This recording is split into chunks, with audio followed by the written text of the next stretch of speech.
the start of the 3rd century BC, the political map of the Mediterranean was still in formation. In the west, the contest for domination was between Rome and Carthage on the North African coast. Rome, founded at roughly the same time as Carthage, around 800 BC, was the upstart city. Its power was built not on trade, but on its ruthless citizen army.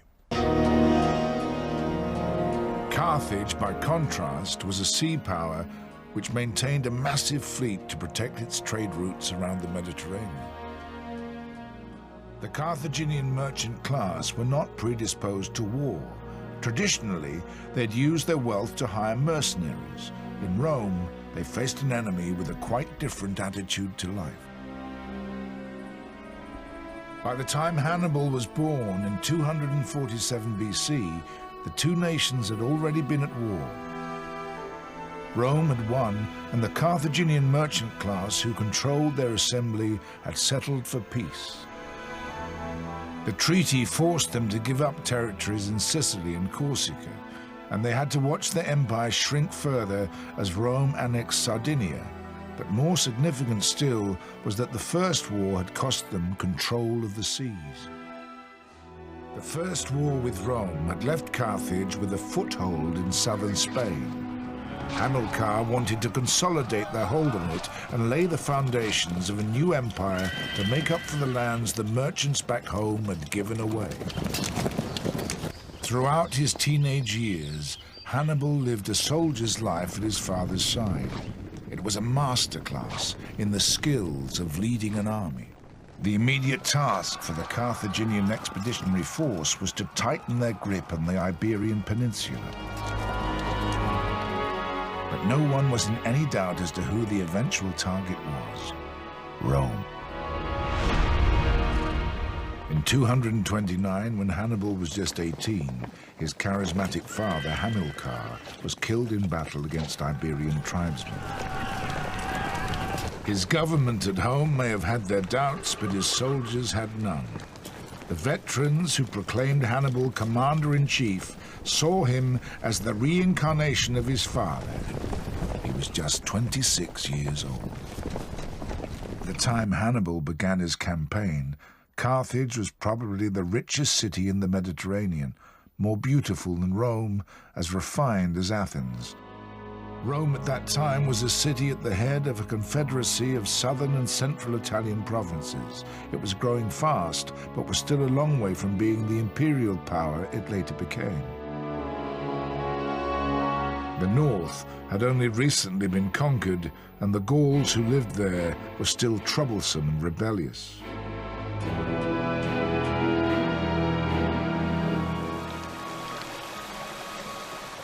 Back in Spain, Hannibal knew the Romans were the growing power in the region, but he didn't believe they were invincible. Biding his time, he decided to test his command in the west, far away from Rome's sphere of influence. Elephants were the Carthaginians' special weapon, normally docile creatures. All these were specially trained for war. News of Hannibal's victory traveled back to Rome. In response, they strengthened an existing treaty with the city of Saguntum.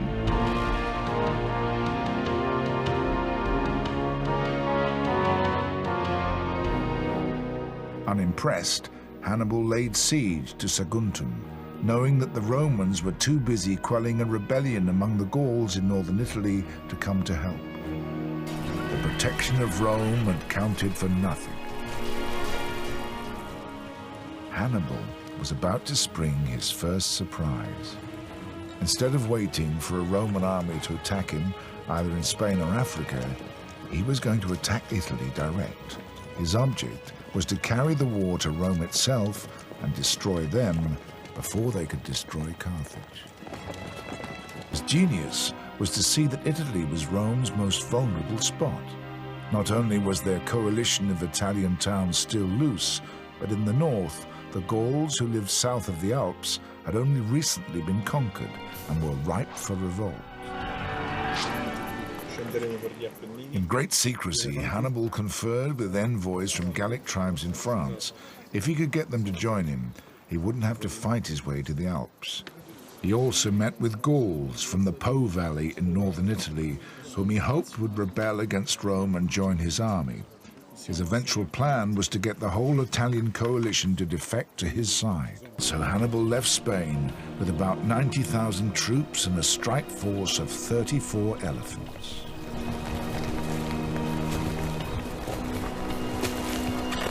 The first stage of his march was through northern Spain and over the Pyrenees.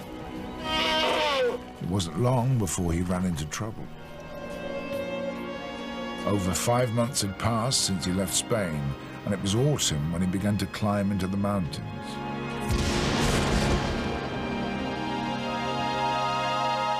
By then it was freezing, particularly at night. His soldiers, most of them brought up in Spain and Africa, suffered terribly.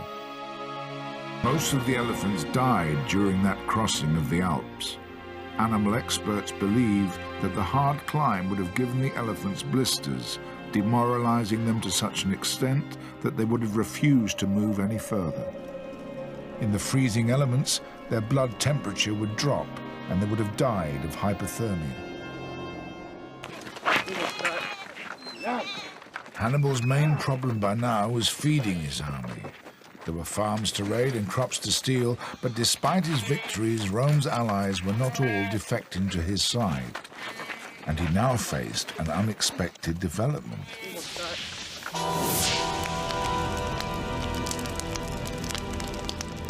An enemy that was scorching its own earth. It was the strategy of Quintus Fabius Maximus, who was now in charge of the Roman war effort. His plan was to fight a guerrilla war, harrying Hannibal without engaging him in a large battle.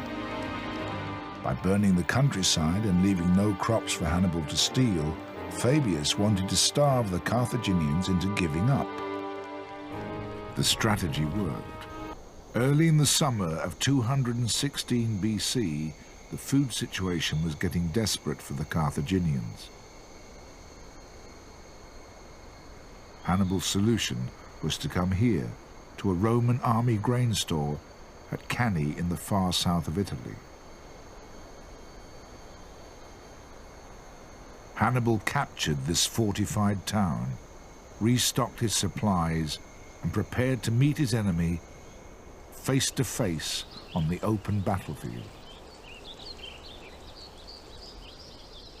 On learning that the Carthaginians had captured the Cannae supply depot, the newly elected Roman consuls led 2 massive armies to annihilate Hannibal once and for all. The Romans were confident that in the open battlefield they would prevail by sheer weight of numbers, but once again Hannibal used the terrain to help him. He set up his camp with his back towards the wind known today as the Libeccio, so that the Romans would receive its dust-laden gusts full in the face. He then put his master plan into action.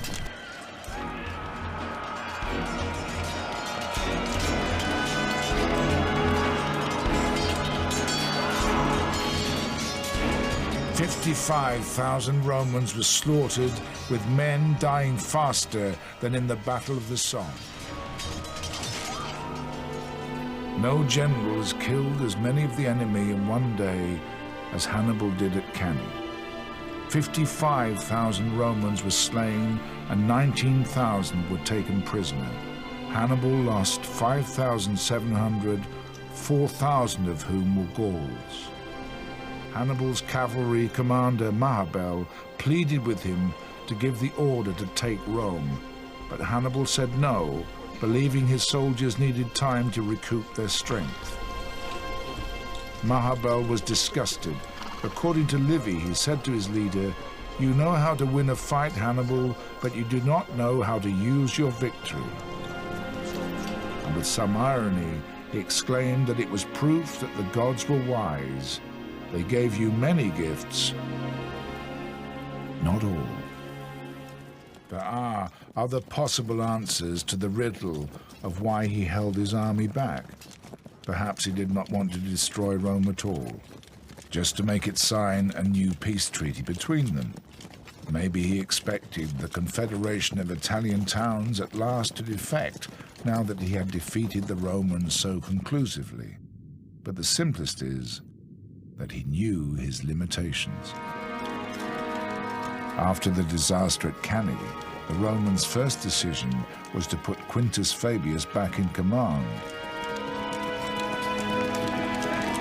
Now everyone realized that the tactics of delay and harry were the only means to confront a tactical genius like Hannibal. It took them more than a decade, but eventually the Romans fought their way back through a long and arduous guerrilla war. Rome, for its part, went from strength to strength. It was Hannibal's tragedy that his long feud with Rome would end in his own city's humiliation and the greater glory of Rome. The Carthaginian peace party quickly settled with Rome and, for good measure, exiled Hannibal from the city when he tried to challenge for political power himself during the shaky peace that followed the war. Hannibal must have known that his dream was ending. Even then, his power base in Spain was under threat, while Rome's among the towns of Italy was holding firm. Even those who had witnessed his triumphs knew now that time was on Rome's side. 35 years after Hannibal's death, the Romans laid siege to Carthage. It took them 3 years to finish the job. They entered the city, murdered 450,000 people, and then burned it to the ground. The ruins were plowed over to express the final destruction. A curse was invoked with great solemnities upon anyone who might attempt to rebuild it. Of all that befell the Romans and Carthaginians, good or bad, the cause was one man and one mind.